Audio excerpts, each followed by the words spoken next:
গোয়েন্দা রায়হান ইকবালের চোখে অন্ধকার। মৃতের মোবাইল থেকে পাওয়া গেল ৩টি সূত্র। একটি ডিলিট করা মেসেজ, সাবিনা সব জানে, সে গত সপ্তাহ থেকে দেখছে। গ্যালারির শেষ ছবি, রাত ১:১৩ রফিকুল সাহেব পানির বোতল হাতে, আর নোটসে লেখা, যে আমাকে পানি দেবে সেই হয়তো আমার শেষ করবে। রায়হান বুঝলেন খুন হয়েছে বিষ মিশ্রিত পানিতে। সাবিনাকে আবার ডাকা হলো।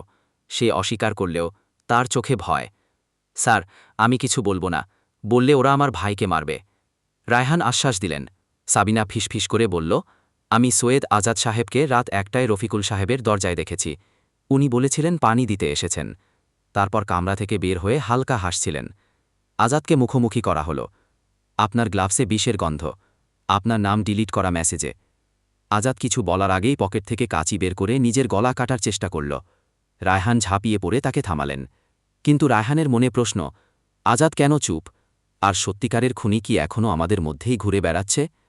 ট্রেন আবার চলতে শুরু করল। সেই কামরায় যেন কাঁপতে থাকা বাতাস বলছে, মৃত্যুর আসল গল্প এখনও বলা হয়নি।